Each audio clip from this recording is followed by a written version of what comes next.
বৈষম্য বিরোধী ছাত্র আন্দোলনের সময় রাজধানীর যাত্রাবাড়ী এলাকায় এক কিশোরসহ 2 জনকে হত্যার পৃথক মামলায় সাবেক প্রধানমন্ত্রী শেখ হাসিনার সঙ্গে জাতীয় পার্টির চেয়ারম্যান জি.এম. কাদেরকেও আসামি করা হয়েছে। এর মধ্যে একটিতে জি.এম. কাদেরের স্ত্রী শরীফা কাদেরও আসামি। মঙ্গলবার ঢাকার মেট্রোপলিটন ম্যাজিস্ট্রেট সাদ্দাম হোসেনের আদালতে মামলা দুটি দায়ের করা হয়েছে। পরে আদালত বাদীদের জবানবন্দি নিয়ে যাত্রাবাড়ী থানার ভারপ্রাপ্ত কর্মকর্তাকে অভিযোগ এজাহারভুক্ত করার নির্দেশ দেন। ছাত্র আন্দোলনের সময় 14 বছর বয়সী কিশোর মাহমুদুল হাসান জয়ের মৃত্যুর ঘটনায় সাবেক প্রধানমন্ত্রী শেখ হাসিনা, জাতীয় পার্টির চেয়ারম্যান জি.এম. কাদের, তার স্ত্রী ও জাতীয় পার্টির প্রেসিডিয়াম সদস্য শেরিফা কাদের সহ 37 জনকে আসামি করে হত্যা মামলা দায়ের করা হয়েছে। নিহত কিশোর মাহমুদুল হাসান জয়ের পূর্ব পরিচিত দাবি করে এই মামলাটি দায়ের করেন রাজধানীর মোহাম্মদপুর থানার 7 মসজিদ হাউজিংয়ের 23/A বাড়ির বাসিন্দা মোহাম্মদ রবিউল আউয়াল।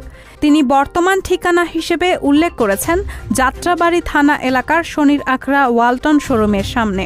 মামলার উল্লেখযোগ্য অন্য আসামিরা হলেন শেখ হাসিনার বোন শেখ রেহানা, মেয়ে সাইমা ওয়াজেদ পুতুল, ছেলে সজীব ওয়াজেদ জয়, সাবেক মন্ত্রী ওবায়দুল কাদের, আসাদুজ্জামান খান কামাল, হাসান মাহমুদ, জুনায়েদ আহমেদ পলক, মোহাম্মদ এ আরাফাত, সাবেক আইজিপি চৌধুরী আবদুল্লাহ আল মামুন, ডিবি প্রধান হারুনুর রশিদ প্রমুখ।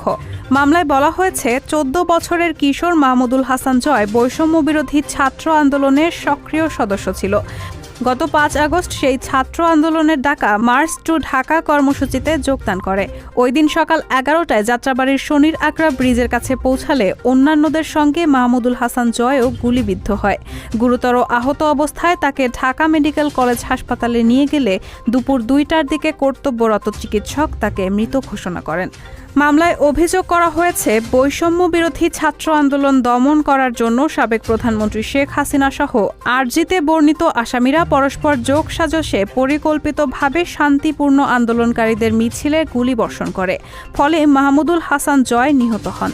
অন্যদিকে বৈষম্য বিরোধী ছাত্র আন্দোলনের সময় যাত্রাবাড়ীতে গুলিতে মোহাম্মদ ওয়াসিম শেখ নামের এক ব্যক্তি নিহত হওয়ার ঘটনায়ও শেখ হাসিনার সঙ্গে জি.এম. কাদের সহ 119 জনের বিরুদ্ধে হত্যা মামলা করা হয়েছে। এই মামলায় উল্লেখযোগ্য অন্য আসামিরা হলেন শেখ হাসিনার ছেলে সজীব ওয়াজেদ জয়, সাবেক সেতুমন্ত্রী ওবায়দুল কাদের, সাবেক স্বরাষ্ট্রমন্ত্রী আসাদুজ্জামান খান কামাল, সাবেক আইনমন্ত্রী আনিসুল হক, জাতীয় পার্টির নেতা ও সাবেক সংসদ সদস্য কাজী ফিরোজ রশিদ, সাবেক সংসদ সদস্য কাজী মনিরুল ইসলাম মনু, সাবেক ডিবি প্রধান হারুনুর রশিদ সহ প্রমুখ। এছাড়াও আওয়ামী লীগ ও এর অঙ্গ সংগঠনের 50 থেকে 60 জন অজ্ঞাতনামা নেতাকর্মীকে আসামি করা হয়। রায়হানা মুন, সবার কথা।